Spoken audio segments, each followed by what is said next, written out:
Hello everybody. আমার নাম রুহাম মনজুর। আমি মেসেস এর ম্যানেজিং পার্টনার এবং মেসেস এর আজকে আমরা খুবই excited because we've got with us some great people from Tokyo International University. আমরা জাপানিজ ইউনিভার্সিটিদের সাথে কাজ করছি গত প্রায় 9 বছর 10 বছর হয়ে গেল। তার মধ্যে we're very lucky to have Tokyo International University as one of our partners. Not only is it located in the greater Tokyo area, it also provides English language education. We'll learn a lot about that. So, for speaking about Tokyo International University, we have with us Mr. Ben Surbrook. Ben Surbrook will be he's the international officer there. So he will be talking about the university in general, and he'll show us a short presentation about this. Hi, Ben. How are you? Hello. So basically, I was just introducing yourself. I mean, Ben and I, we go quite a ways back since we started working with Tokyo International University. We have visited different restaurants together and all that. So he's a great resource for students and giving information to students about the university. I'm also very excited to have with us Amer bin Kibria. Amer bin Kibria has been studying at TIU for the last 2 semesters. Is that correct, Amir? Yes, that is. That is. I have been So studying for the last 2 semesters. so ও গত 2 semester ধরে TIU তে আছে, and he will be talking about his own experience about studying in the university, what it's like, what he has experienced, and what we would like the audience to do, of course, is ask your questions. You can put in your questions in the comments, and we'll be happy to answer some of them as they come along. So the way we have designed this is that I will ask some general questions, and then I'll ask Ben to give a presentation of the university. So he'll go through a short presentation, and then we will summarize, and then we'll take whatever questions we can. But if the audience members feel like they want to ask any questions, please do so. Then we can all take it from there. So first of all, Ben, what made you? You're an American, right?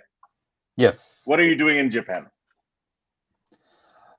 So I actually studied Japanese for a number of years in the States. I've been studying Japanese for about, I think, 9 years now. And after I graduated university, so I actually International University. And then, post-graduation, I wanted to work in Japan because I knew that there were quite a few opportunities.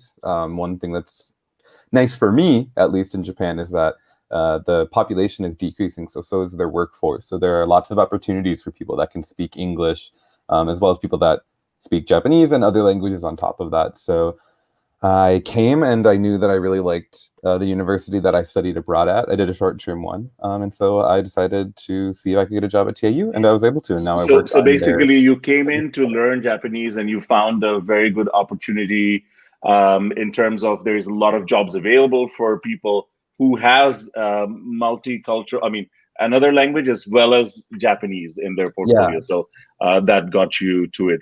Yeah. That's wonderful. And now I'm going to ask question to Amir. Why did you choose to study in Japan? I mean, you could have studied anywhere in the world. So if you could introduce yourself, like where did you study in Bangladesh, and what made you apply to Japan? Yes, sure. To start with, hello everyone. It's nice to meet you. My name is Amer bin Kibria, and back home, I was a student of Rajakotura Model College.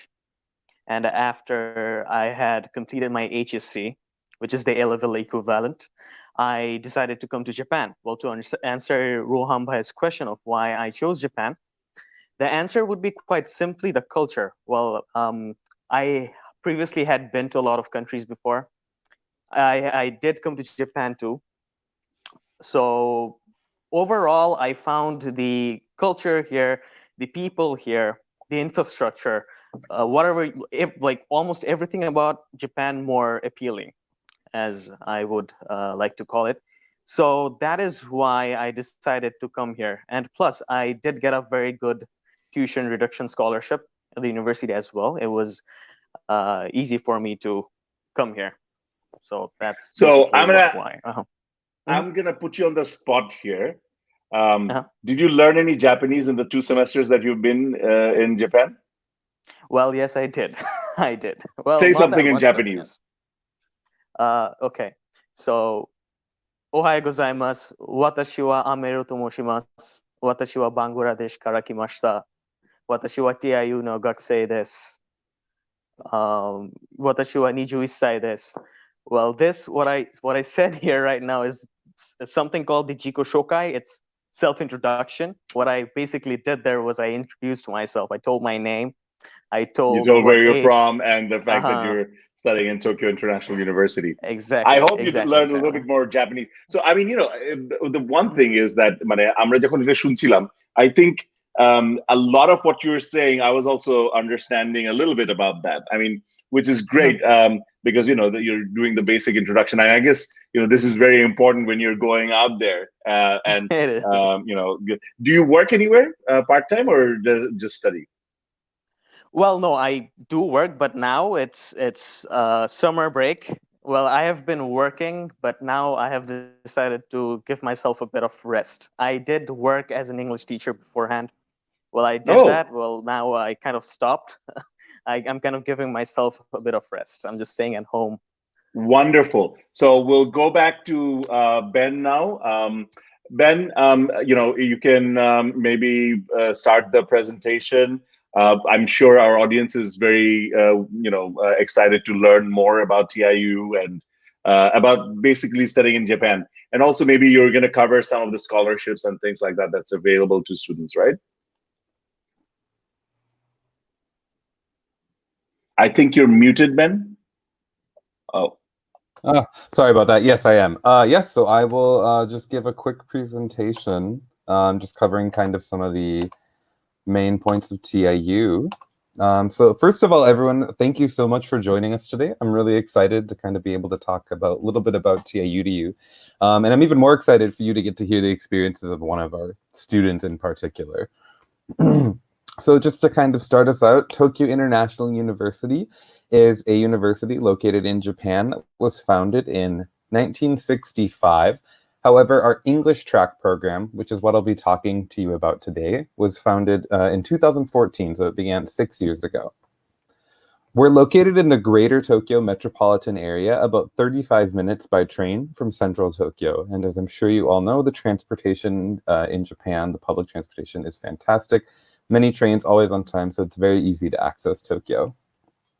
Just a little bit about the university itself. We have about 6,500 students, of which 1,300 are international students from 68 different countries. This includes around 50 students from Bangladesh as well. So we already have quite a large Bangladeshi presence on our campus. And also around 70% of our faculty is international as well, meaning they are not from Japan, and they come from all around the world. We have professors from the US and Kenya and Indonesia and India and Sri Lanka and Turkey and Syria. So you'll get quite a diverse viewpoint from our professors as well. Just a little bit about the three majors we offer here at our university. So again, we are an English track program, right? So it's entirely English taught, and it is a 4-year degree program with some early graduation options for high achieving students. But we have 3 majors that we offer.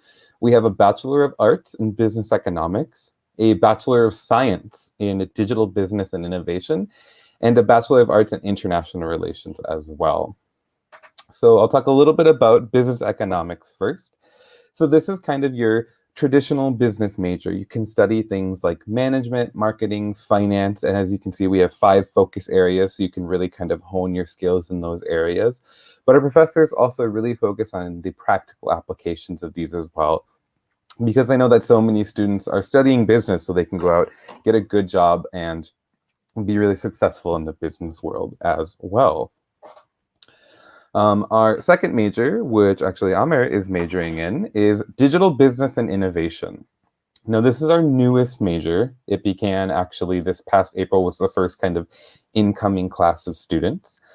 It's the only major of its kind taught in English in Japan, and it really kind of focuses on the intersection of the business world and technology and IT and things like that. So you'll study things like digital marketing and analytics, which is kind of one of the largest growing areas for a lot of companies right now. You can study digital finance and fintech, things like cryptocurrencies, and you can also learn a lot of coding. You can study AI. So this is a great major for students who are more science focused and want to earn a Bachelor of Science as well.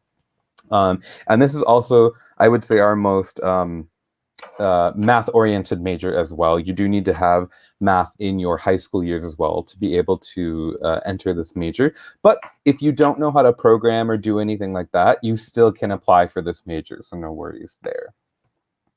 Our final major is a Bachelor of Arts in International Relations. As you can see, we have 4 focus areas of things like global governance or international security or even international political economy. And this is for students, right, really wanting to kind of focus on how nation states around the world and some non-nation state entities interact with each other. So this is great for students who are looking to go on to work in large NGOs like maybe the World Bank, or the IMF, the International Monetary Fund, things like the UN, their local government back home, as well as a lot of nonprofits as well. And of course, we just like to talk about Japanese a little bit. So you are coming to Japan to study. And while we are an English taught program, we do require that students take 1 semester of Japanese. It's an intensive Japanese language course because we do want you to be able to survive in your time at Japan. However, we do encourage, and you can continue to study Japanese throughout your 4 years here, and you can achieve full fluency by graduation. I studied Japanese during my time at TIU, and I think it was really well spent. And now I'm able to live and work in Japan. I work in an office where our primary language is Japanese as well. So it's something I really encourage all of you to kind of take part in. And just kind of before we move on, I wanted to ask Amr, so I know that right now a lot of people are very kind of unsure about kind of the state of the world, right? We've got this large kind of global pandemic happening, and most universities have moved to online courses. And I know that's quite scary for a lot of students. They're really worried about the quality of their education, kind of how classes will be conducted if it's not in person. But Amr has been through 1 semester of this. So would you mind just kind of talking about your experience with that a little bit? Yeah, sure. Well, as you said, I have never attended online classes before. So the last semester was my first time, and before I started classes, I'll be very honest, I was very scared as well of how the whole educational experience would be. But honestly saying, after starting classes online and having done a few of them, I could quite easily come to the conclusion that actually online classes worked out pretty well. And the professors at TIU, they were amazing at taking classes. The teachers were very skilled at computers and Zoom. So I had no problems whatsoever. So And I have a honestly question, saying, Amir. I mean, yeah, like, yeah, sure. why, when you're doing online classes, like, what about the Mhm. interaction? Are you able to concentrate? I mean, how is that managed? And academically, has it affected you? And also, socially, I mean, a part of university is interacting with people socially. So how are you managing that? Like, how are you making friends? Are you be able to contact with other students? So a little bit about that as well. Yes, about that. Well, the answer to that question is mostly perspective, I would say, especially of how you would take online classes to be in terms of interacting with the teacher. But for me, it was not such a problem because every single one of my professors, for me, they provided enough time for the students to ask enough questions through the chat of the Zoom or by unmuting yourself.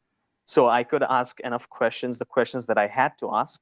So it was not much of a problem. And about making friends, yes, that is one part that I'm missing on. I'm not being able to go to campus, and thus I'm not being able to make friends. Well, particularly, but TIU has this amazing scheme. Well, they do have online, well, I would say meetings.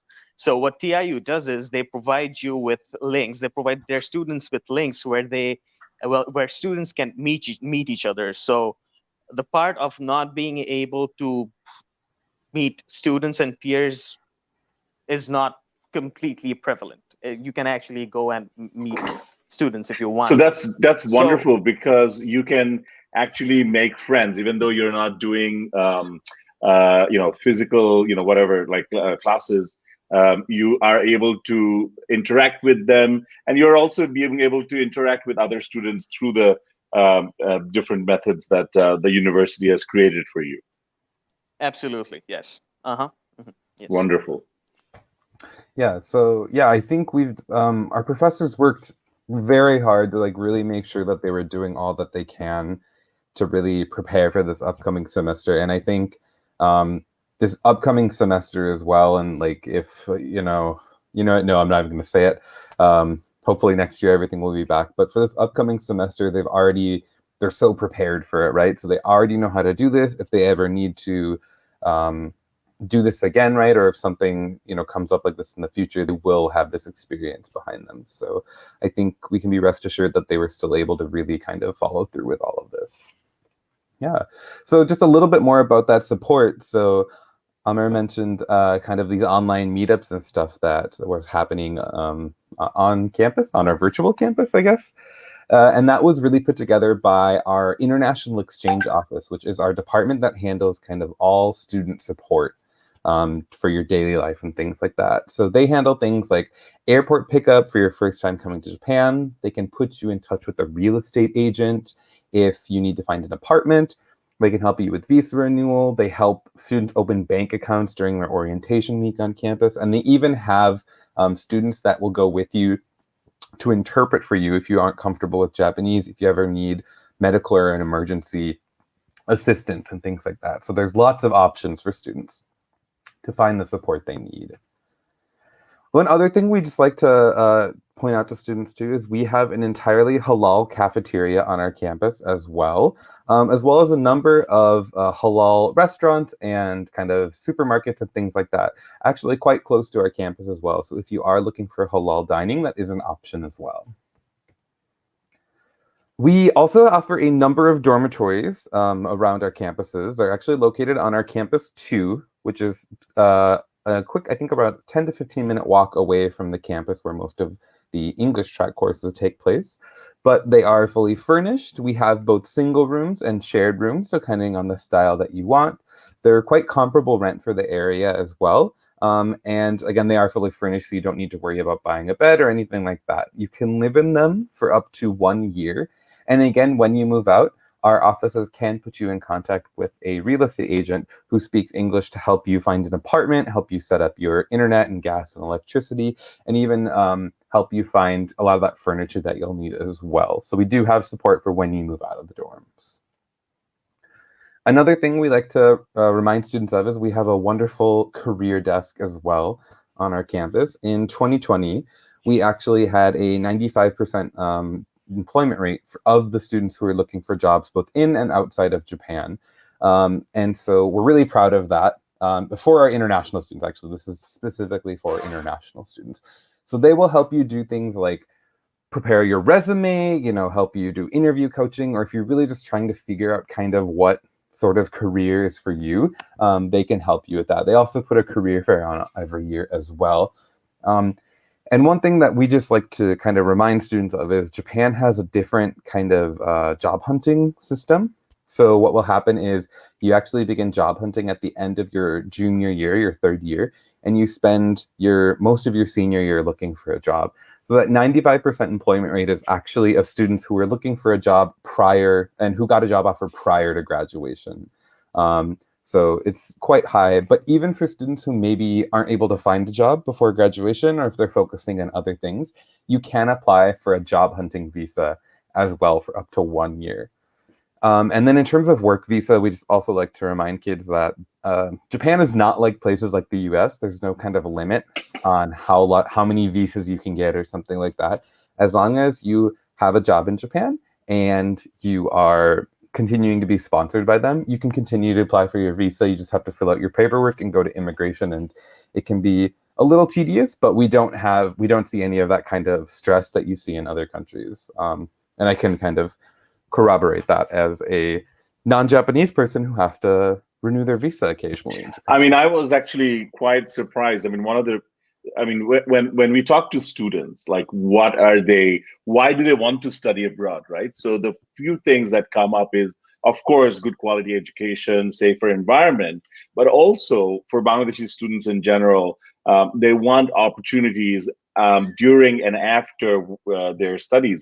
You know, what they do after their studies, can they get a job, can they stay back, and things like that. And you know, Japan, I mean, comes out so strongly in all these areas. প্রথমত জাপানের যেটা সবচেয়ে বড় সুবিধা সেটা হচ্ছে যে মানে গ্রাজুয়েট করার আগেই সব স্টুডেন্টরা চাকরি পেয়ে যায়। আমার প্রায় এখন পর্যন্ত 200-র বেশি স্টুডেন্ট আছে যারা গ্রাজুয়েট করে কাজে ঢুকে গেছে, এবং এক একজন 3টা 4টা 5টা করে জব অপরচুনিটিস পায়, মানে which is a mind-boggling number. I mean, I studied in the US, and I think I had to apply to I interviewed at least 30, 40, 50 different times before I was able to get a job that would sponsor my H1 visa. So I mean, it's crazy to come back, and our students in Japan are getting 3 to 5 job offers before they graduate.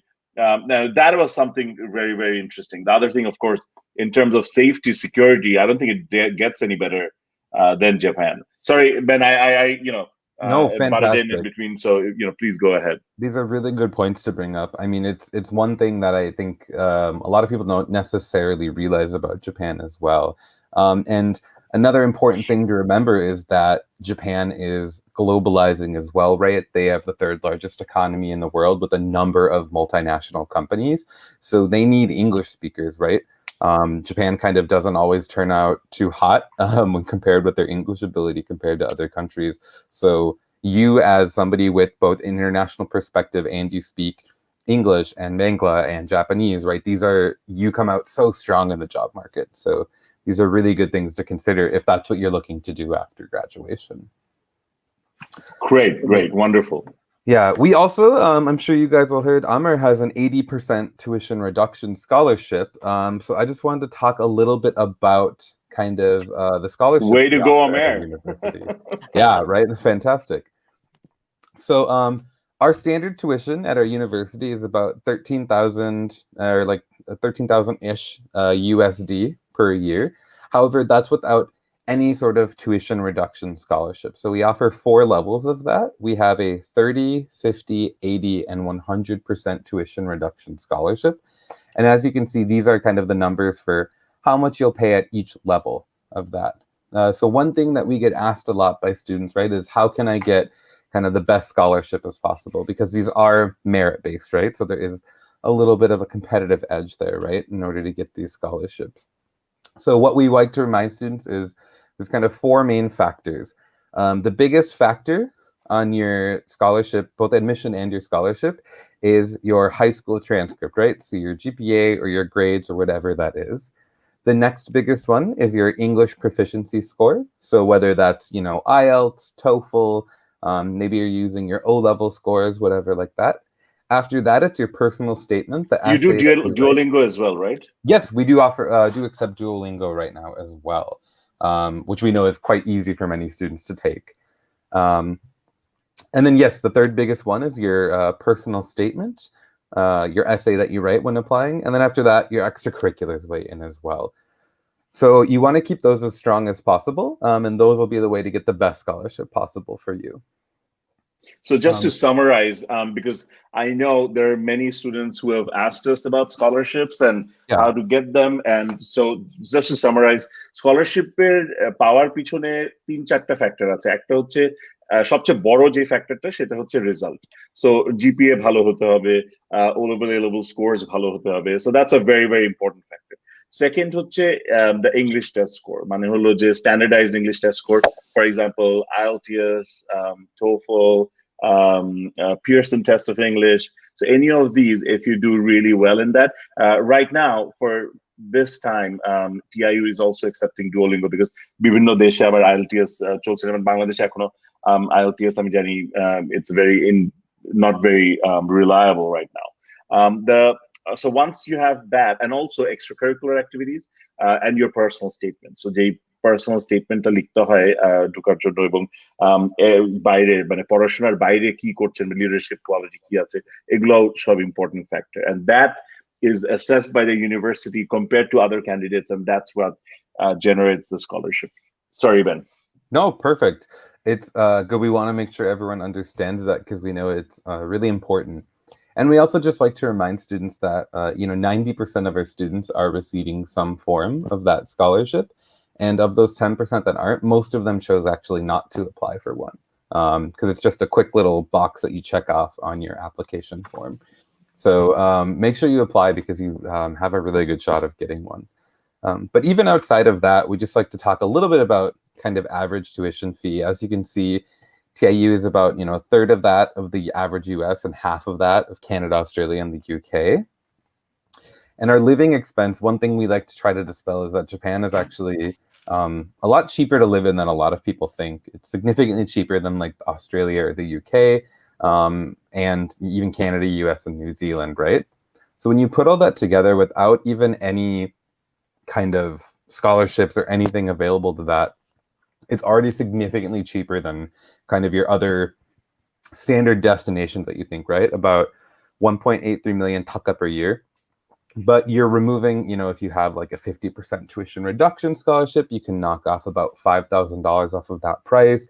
And then if you apply for other scholarships that I'll talk about in a little bit, that gets even lower. So it's quite affordable, just kind of at the baseline. And then a lot of students actually, what I've seen is that they often do part-time jobs, and a lot of their living expense they can just pay for through these part-time jobs. Am I correct, Amir? I mean, would you be able to do that?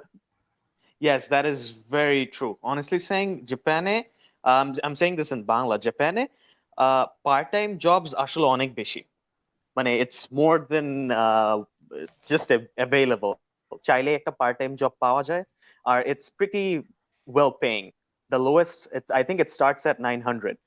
আর জাপানে থেকে part time job করে easily নিজের expenses চালানো যায়, including tuitions. I know a lot of people, actually quite a lot of them, who have 0% scholarship and yet are paying tuitions and their own living expenses. And if you have any form of scholarship, it should be more easier for you. For example, for me, I'm being able to bear my own expenses. So you can pay for your tuition fee and living expense by working part-time? Yes, you can. Yeah. Yes, that is yeah. true. So we like awesome. to kind of just point out, that maybe during the school year you're working maybe 15 hours per week. With an average, kind of average wages, we're seeing around 1,000 to 1,100 yen per hour, so about 10 USD per hour. That's $150 a week, right? So 600 a month, and with a rent of averaging about $300 to $400 a month around campus. You have quite a bit of, it's quite easy to kind of support that, especially because you can work up to 28 hours per week while your classes are in session. And then during the breaks, you can work up to 40 hours per week. That is crazy, because I'm right now based in Toronto, and I've got a lot of students who want to come to Canada. But Canada, a lot of people are applying here and all that. But what they don't realize is that Canada, especially if you're looking at cities like Toronto or Vancouver, are incredibly expensive. I mean, you're saying the rent is $300 to $400 around campus. The average rent that is available in around Toronto is minimum 800 to 1,000. Oh, of course, that's Canadian dollars. That's still like 700, 800 US dollars. That's just rent, and the minimum wage is not as high. And also, you can't work 28 hours. You can work only 20 hours. So, I mean, they can barely make their ends meet to pay for their living expense. Forget about tuition fee and all that. So that's something to definitely to think about. In Japan. Yeah. Yes, really sir. positive aspect. Yeah. And then one other scholarship we like to point out is this living stipend scholarship provided by JASO that Once you're accepted to the university, our offices will send you information and you can apply through us. But for your first year, whether 6 to 12 months, depending on when you enter the university, you can get about 48,000 JPY, so about 450 US dollars, or 37,500 taka per month, just for a living expense, right?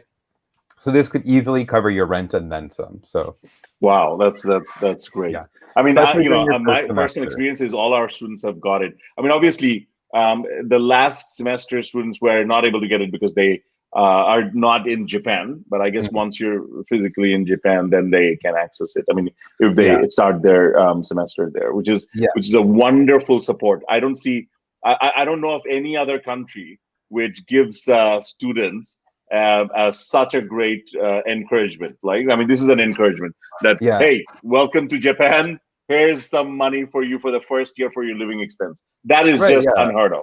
It's essentially like, here's $5,000 for your first year, essentially, right? Yeah, so it's crazy. It's really nice, especially when, like, maybe you don't want to work a part-time job during your first semester, or like, maybe you just want to get kind of settled in a little bit. This is a great way to kind of supplement your finances. Wow. And so finally, we just want to go over kind of intake dates. So for April intake next year, we have 2 more application periods, one beginning next month, September 16th, and then another one beginning in November. And so you apply for both your admission and scholarship at the same time. So then about 3 weeks later, you'll find out both your admission result and your scholarship amount. And then we kind of move forward from there with the payment of fees and visa submission and things like that. And for 2021 September intake, we have 4 different application periods, one in November of this year, and then 3 more next year, one in January, February, and April. So there's quite a few different opportunities to apply, and we like to remind students that your scholarship chances are the same kind of across the board. So whether you're applying earlier or later, you will still have an equal opportunity to get a scholarship. So that doesn't change, so don't worry about that. We want you to apply when you feel comfortable. And yeah, so we also, just so you know, we do have a website that's recently been updated. So it's got a really cool kind of front page, and there's lots of information on there, things like our brochures and our prospectus. We also have a YouTube channel with some wonderful videos, one on our Career Center, one that's kind of a student-led tour of campus, and a Facebook page as well. So please kind of stay up to date with those. That's awesome. So just to summarize with, our for our students, যদি আপনারা apply করতে চান, প্রত্যেক মাসে একটা করে application cycle হয়। Next semester হচ্ছে এপ্রিলে শুরু হবে, বাট সেটার জন্য অ্যাপ্লিকেশন অলরেডি শুরু হয়ে গিয়েছে। আপনারা যদি অ্যাপ্লাই করতে চান, please get in touch with us. You can get in touch with us through email. Our email address is mail, MAIL, at macesbd, macesbd.com. আমাদের ফোন নাম্বার হলো 017-5566-0012. You can also just send us a message on Facebook. So আমাদের Facebook, we have a great team handling our inquiries. So just get in there, and write to us.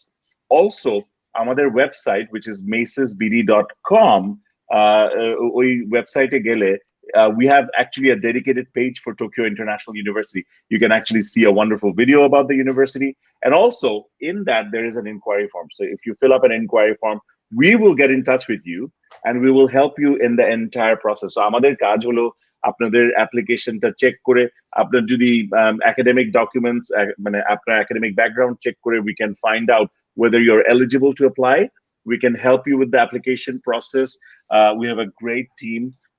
And we have, the best thing is we have almost 100% visa success rate, which is great because we've never seen a visa rejection for our students. And this is fantastic. I mean, for a 10-year record, it's not bad at all. I want to give a shout out to Amer. Thank you so much for making the time. There's a comment from one of our inquirers who said that I want to be like him, so smart. He is quite smart. So that's great. In fact, quite a few inquiries from there. There is an inquiry about scholarships. I think you've already covered that. One of the comment was somebody wants to shift from medical to commerce. Alamin Hussein এটা দিয়েছে. Alamin, you can definitely do that. It's no problem. You can switch from medical to commerce. We have many students who have done that, and they're doing fantastic. And yes, you can give GED and IELTS. GED, you should target for a score of above 600. Because that means a GPA of 3 and above. But I mean, really there is no minimum. But if you're wanting to go to medical, I mean, sure, you would have given SSC, HSC, or all of those A levels, and that is also accepted. So, Yes. but you can do whatever. And the scholarships is again determined by the university. So once you make your application, they'll check your application holistically, and then they'll decide whether to go with your how much scholarship to give you, whether to accept you or not. But again, once we have vetted you, chances of rejection is quite low. I mean, usually we're able to predict whether you're going to get in or not. But obviously, the final decision is made by the university. And then. Yeah, so primarily those are the thing. We have also tried to answer some of these questions through our Facebook page. Araf, you wrote, I have done Duolingo for visa. Is it enough, or do I need IELTS? Duolingo is perfectly all right. As long as the university accepts you, you're good to go. Visa is not a factor. I mean, visa mainly looks at what the university looks at and just rechecks your financials. I mean, once you have your certificate of eligibility, I need to explain Kuri. So once you apply, whenever you've provided all your documentation, we make the application, the university accepts you. Except korbar pore, you have to give a deposit to the university. Once you give a deposit to the university then sends it to the Ministry of Foreign Affairs, and the Japanese government issues what is called a certificate of eligibility. This is the main document you need for your visa. You're supposed to take this to the embassy along with your updated financial documentation, and that's it. They issue you a visa within a week. As I said, we've never had a visa rejection, so this is ridiculously high rate of success. So yes, Ben. Yeah, I just want to kind of reiterate that I really encourage everyone to talk to Macy's, go apply through them. They really know the process. They really know what they're doing. I'm sure you all know. And they'll really be able to help you with this. And especially, I think, when things get complicated after you're accepted and you're applying for that COE, it's really nice to be with some people that know what they're doing and kind of are good at what they're doing, because it can be kind of a scary process, I know. So I think that's kind of the best way. Oh, awesome. Yeah, so the email address for the university, I think that's good if you ever just want to message us at all, is ETrack-admissions at tiu.ac.jp. So that's the best way to contact us.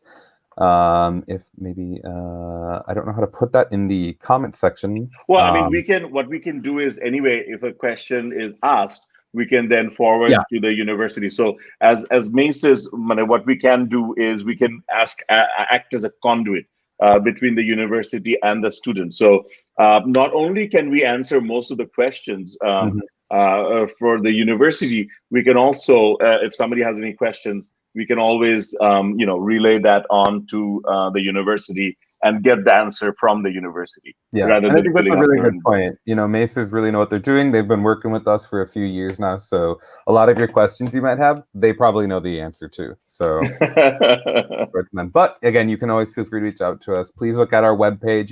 Go look at. We've got lots of new kind of student voices pieces going up on our website, especially about kind of studying during Corona. So I think it's a good thing to check out. One question that came up is from Sabrina Zaman. What is required to get 100% scholarship? Now, Ben, you're going to answer that. I know. I mean, I've already, what is that magic formula? But I want to first ask Amer, because Amer has a 80% scholarship, which is pretty high as well. But Amer, what is your academic background? And, what do you think contributed to that success? Well, for my academic background, আমি আগেও বলেছি আমি রাজুকুতরা model কলেজে পড়তাম. And my SSC grades were actually pretty decent. It was a 5 out of 5, my GPA. But for my HSC, it was a bit low. It was 4.67 out of 5.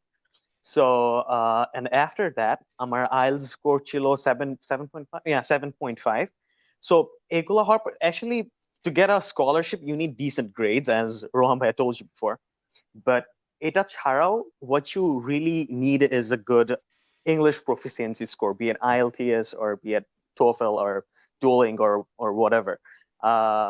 এটা যদি থাকে, and another very important thing is your essays that you write for the application. That is, in fact, the most important part of getting the scholarship. And what I recommend doing for the essay part is just being yourself in the essay. Like, if you be yourself, if you write a decent enough essay, and if you have good grades, it should be enough for you to get a good scholarship. Yeah. Honestly saying. Ben? And extracurriculars. Oh, I'm sorry. extracurricular activities. I forgot to point out that part. And extracurriculars, if you have extracurricular certificates for extracurricular activities, that will also help a lot. Yeah. So I think it's good to remember to get those extracurriculars. And I think the essay is something that a lot of people maybe forget about. But we ask, why do you want to study what you want to study? Why do you want to come to TIU? So really just communicate, talk about kind of those reasons, right? And as Amir said, right, make sure you're getting a good English proficiency score. So things like for 100% scholarship, right? Yeah, you want to be looking at maybe a minimum 7.5, right? On the IELTS, maybe a 7, I don't know. It kind of depends on other things like your essay and extracurriculars too. And then, yeah, you need to have a pretty high GPA. I know that there's like a couple different systems that students might be, whether it's IGCSE or GED or HSC. But whatever it is that you're doing, make sure, you should be pretty top tier with that. Yeah.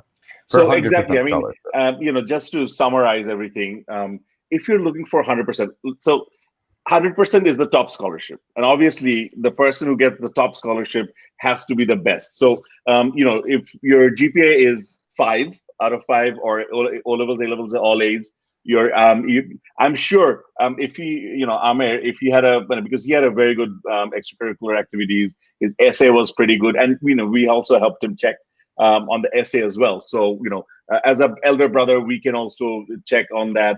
But the thing is, the most important factor here is, if his GPA was 5, he would have got 100% scholarship because he was very close, right? So, I mean, it's not obviously at this point we can always conjecture, but if you have best GPA, best English, best extracurricular activities, expect 100%. And then if you fall below in one of those areas, then expect 80% or 65%. So that's how it works. The other factor, I think, which is also very important, is that even if you get a 65 or 80%, remember, compared to the living expense and tuition fees and all of that, once you're studying, you can actually pay for a lot of your expenses just by working part-time. This is not something like US where you can go there, you can get a 80% scholarship, but you're not going to be able to pay for your living expense by working part-time. So that's also something that many people don't realize. Yeah, I mean, so that's something. I also want to point out that in Japan, actually, once you graduate, korbar pore, once you start working, you can actually apply for citizenship after 3 years. I mean, if you're graduated, permanent, you can also apply for citizenship, right? I mean, we've got a couple of students who have, I mean, after if you work for 10 years, I think you get the permanent residency. You can apply for permanent residency, but after working for a company for 5 years, you can also are eligible to apply for citizenship. Now, obviously, your Japanese has to be local level and everything, but it is possible to do that. For a long time, Japan did not accept, or citizenships for foreign nationals, but now they are. I mean, I've got quite a few students who've already done that. So that opportunity is also available. So a lot of people go abroad for studies for immigration purposes, and Japan actually offers a great opportunity in that respect. Yeah. So, this is, I mean, I'm so grateful to Tokyo International University as well as Amer for making time and speaking with us on our, page here. And I think this is particularly helpful to students who want to get that scholarship when they, when they want to study abroad. And this is actually, not every opportunity is for everybody, but it's all about giving you the information so that you can make that decision. A lot of people just dismiss Japan. No, I want to only go to Canada or apply to Canada. But there are actually a lot of different options out there. So, find out about them and at least explore them. I mean, whether you want to apply to that is a different issue. But if you know about it, it could be the right thing. I have my first student who went to Japan. He, after 2-3 months, he gave this note to us that I thank God for the day I met you. Otherwise, I wouldn't have had this opportunity, because the person came to us for Canada and then decided, you know what? No, I'm not going to go to Canada. I'm going to go to Japan with all the information. And he did so well for himself. So this is all about giving that information. We have about 47 minutes already done, so we've got about 3 minutes. I think we've already answered most of the questions that was given to us. We will continue to do so in the comment section. But if anybody has any questions, please write that. Otherwise, Ben, what would you say to our students? Yeah, I think you really summed it up well, but I think one thing that I just hope that students will consider is really just consider Japan, right? There's a lot of different options here, and I think when you start to think about it, there's a lot of really great opportunities. And I think especially kind of during this kind of Corona times, I think once Japan's in like a really good position to be really successful after this is all over as well. And so I think it's a great place to consider just for both your university experience and your post-university experience. So I really hope you'll consider Japan and consider TIU. And That's thank awesome. you again, Rouham.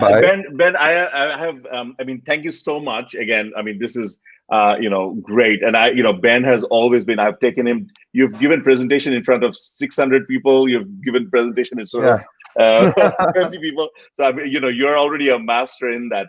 One of the problems this year, and I'm getting that question, I mean, from SK Akid Bari Rafi, is it's very sad because the coronavirus, Bangladesh actually did not hold HSC yet. So the exam dates have not been announced. I mean, we are actually August 24th is usually when the results come out, but these students have not been able to take part in the examination. So the question came is, we didn't even get a chance to take part in HSC exams. What should we do now? Do we wait for the exam, then apply for the university? Because I guess, what do students do at this point? Rafi, basically, there are a couple of things. One is that, yes, you can wait for the HSC exam and then apply. Or if you want, you could actually give a GED exam, which is available, and then use that to apply for university. And that GED, you can actually give anytime. It happens every, I don't know, like every week or so. So, give your GED exam if you want, and then you can apply for the university for April. If the HSC doesn't take place, you can always certainly use that as an alternative. Yeah. Right, Ben? That's a good option. I think in terms of the HSC, I think you need the final HSC exams to apply. So I think, maybe taking your GED is the best option, or just deferring. I know that's really hard to hear, but unfortunately, we also have to conform to the Ministry of Education standards as well, and so they do require kind of that final HSC exam as well. Right. Yeah. So yeah, I mean that's a very good question. Rodela, you have asked. I want to know about the scholarship regulation for 80% scholarship holder. He has already given that in the video. So I don't know if you were there, but once we're done and we end the broadcast, you can actually access the video anytime, and you can go to that part. He has SSC 5 GPA and HSC 4.65, and also very good IELTS score, and that allowed him to get 80%. yeah, so that's pretty much what I wanted to say. Um, if Thank we you again don't so have much. any questions, we'll say thank you, Ben. Thank you so much for being with us and for always supporting us. And I think creating this wonderful opportunity for students. Oh, this is something I wanted to focus on because I didn't get to do that before. Is your new major, which is the Yes, digital CPI. business? I think that's very interesting. Students, a lot of our Bangladeshi students, they want to do or they want to study in something science related. So amongst the English universities, well, universities that teach in English in Japan, Mhm. not many universities provide science as an option. Most of them provide international relations and business and things Yeah. like that. However, TIU also offers digital business and innovation as part of its major, and there are actually quite a few majors within that students can do, and those are very exciting. Ben, maybe you can share a little bit about that. Yeah, so we kind of noticed this kind of like want from international students, particularly many students from many different countries in Southeast and South Asia, for more kind of science. So we started this major kind of with that in mind. We knew that they kind of wanted to focus on that. So, again, there's like lots of different things you can study in it. Like, for example, we have a professor from Turkey who is a specialist in kind of like blockchain and cryptocurrencies, right? So, like Bitcoin and things like that, who's teaching about that. We have kind of the professor that spearheaded it. His name is Jay Rajaskera, originally from Sri Lanka, but became a naturalized US citizen. He holds the patent for the underwater fiber optic cables that connect the US and Europe under the Atlantic Ocean. And we have another professor who's kind of from Syria, Professor Nora Sharkasi, who's an expert in digital marketing and has done a lot of research in that. So we're really kind of covering all our bases, but it's really important to us because I'm sure you all know, like, right, so many of you are accessing this through Facebook, right? But like social media, kind of this digital world, right, is so important right now. There's so many new startups for a million different things. And so this is kind of the major that we created to give students the skills that they need to be able to go into kind of that world, because you can't work at a company without having some sort of digital skills right now.